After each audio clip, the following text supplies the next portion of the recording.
Bon, écoutez bien, chaque pied humain contient 72 000 terminaisons nerveuses et 26 os qui nous aident à nous tenir debout et à marcher.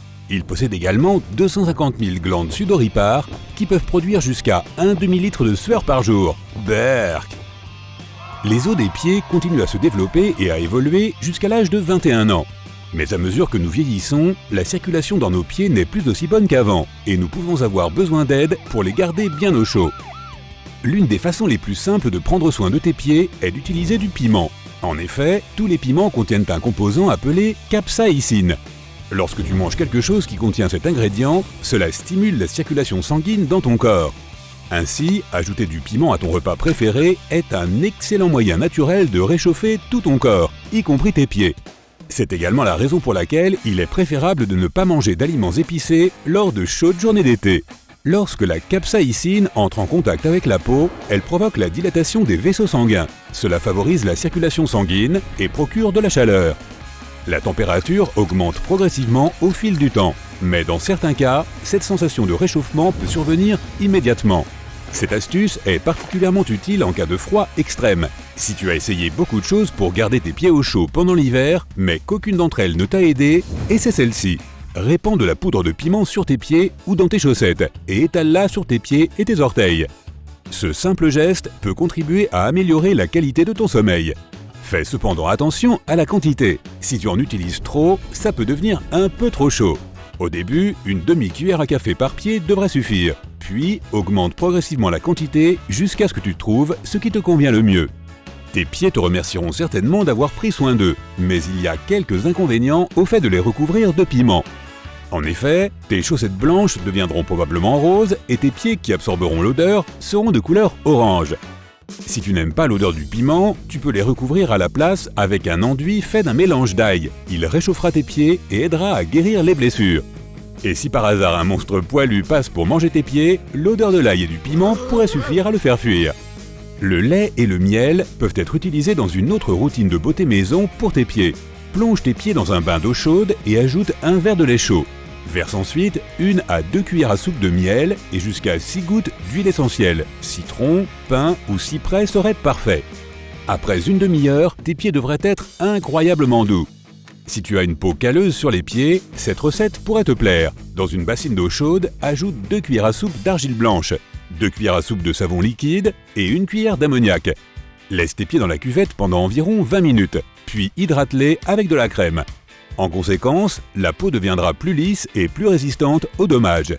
Si tu ne veux pas utiliser autant d'ingrédients, essaie un bain aux flocons d'avoine. Il suffit de verser 1 à 2 verres d'avoine avec une quantité égale d'eau bouillie et de laisser cuire à la vapeur pendant environ 20 minutes. Ensuite, mélange ces flocons dans un bol d'eau chaude et mets-y tes pieds pendant 20 minutes maximum. Les flocons d'avoine devraient adoucir la peau et aider à préparer la peau sèche à recevoir un traitement à la lime pour pieds. L'amidon peut faire la même chose, en prévenant les crevasses et en rendant tes pieds plus doux. Dans un récipient rempli d'eau chaude, ajoute une grande cuillère d'amidon. Place tes pieds dans la cuvette pendant 20 minutes. Ce traitement est recommandé avant le coucher, car il aide également ton corps à se détendre. Ah! Les premières chaussures ont été inventées il y a environ 40 000 ans. La plus ancienne paire a été découverte dans une grotte en Arménie. Malgré tout le temps passé à les perfectionner, nous n'avons pas encore conçu la paire de chaussures parfaite. Aujourd'hui encore, les gens continuent à avoir de temps en temps des corps et des durillons. Les callosités se forment souvent sur la plante des pieds en raison de la pression qu'elle subit de tout le corps lorsque l'on bouge. Et ce n'est pas étonnant. Au cours d'une journée normale, tes pieds supportent la charge collective d'environ 2 éléphants d'Afrique. Et si tu portes des talons hauts, tu augmentes cette charge de 75%. Et si tu vois effectivement des éléphants d'Afrique porter des talons hauts, alors tu as un autre type de problème. De nos jours, les talons hauts peuvent être considérés comme un accessoire féminin, mais à l'origine, ils ont été popularisés par les hommes perses. Les guerriers les portaient sur les champs de bataille afin de paraître plus imposants, et les femmes ont adopté cette tendance des talons hauts peu de temps après. Les callosités ne sont rien d'autre que des zones épaissies de la peau qui se forment en raison de la friction ou de la pression. Dans la plupart des cas, elles peuvent être soignées à la maison. Mais si tu as été obligé de porter des chaussures inconfortables qui ont frotté tes pieds toute la journée, le curcuma peut t'aider à soulager la douleur et à accélérer le processus de guérison. Pour faire une pâte de curcuma, prends 1 cuillère à soupe de poudre de curcuma et 1 à 1 cuillère à soupe et demie de miel. Fais une pâte épaisse et applique celle-ci sur la callosité. Laisse-la exposer à l'air jusqu'à ce que la pâte sèche, puis rince-la. Applique cette pâte 2 fois par jour. Le curcuma possède des propriétés cicatrisantes et antibactériennes qui devraient permettre de guérir un durillon en quelques jours seulement. Les masques et les bains ne sont pas les seuls soins de spa que tu puisses créer à la maison. Tu peux aussi masser tes pieds avec des objets de ta cuisine. Remplis une bouteille en plastique d'eau chaude et referme-la. Pose la bouteille sur le sol et fais-la rouler avec ton pied en appuyant légèrement jusqu'à ce que tu sentes que tes muscles commencent à se détendre. Tu peux aussi faire la même chose avec une balle de tennis, une pomme dure ou un oignon. Cet exercice est un excellent moyen de détendre ton système nerveux et de soulager les pieds plats. Si tu as les pieds fatigués après avoir marché, tu peux les masser avec une cuillère à soupe glacée. Mets des glaçons dans une cuillère, attends que celle-ci soit froide, puis fais glisser le dos de la cuillère sur la surface de tes pieds. Si une pédicure régulière peut sembler inutile et superflue, elle peut en fait apporter certains avantages pour la santé des hommes et des femmes. Le massage des pieds améliore la circulation, tandis que la coupe et le modelage professionnel des ongles évitent des problèmes tels que les ongles incarnés. Et bien sûr, il est toujours agréable de regarder ses orteils et de voir qu'ils sont bien soignés et beaux. Je sais que c'est mon cas. Dans de nombreux pays chauds, les salons de manucure utilisent des aquariums spéciaux contenant plusieurs centaines de poissons pour effectuer la pédicure. Le poisson, connu sous le nom de Gara rufa, n'a pas de dents et sa bouche est juste parfaite pour nettoyer la peau sèche des pieds humains. Il nage autour comme un petit aspirateur et nettoie tout. Mais dans certaines régions, comme le Royaume-Uni ou une partie des États-Unis, cette expérience est interdite, car elle est considérée comme contraire à l'éthique.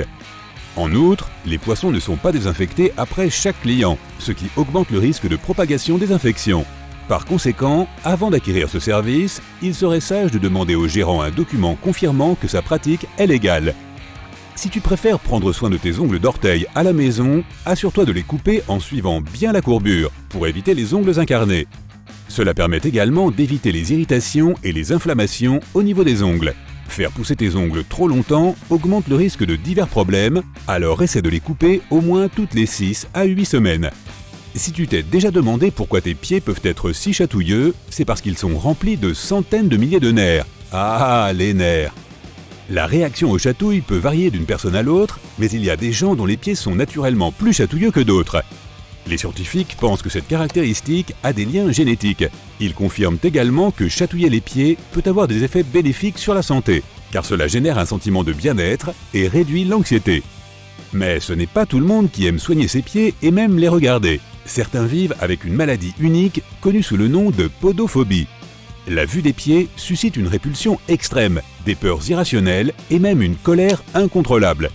Les personnes atteintes de podophobie peuvent être perturbées par la vue d'images de pieds, par des conversations sur cette partie du corps et même par des lectures à ce sujet. Dans certains cas, la podophobie peut amener les gens à avoir du mal à toucher leurs propres pieds, à mettre des chaussettes et à se laver les jambes. Les scientifiques ne connaissent pas l'origine de cette phobie, mais une thérapie professionnelle aide les patients à réduire leur anxiété. Quant à moi, j'essaie simplement de ne pas tout faire comme un pied.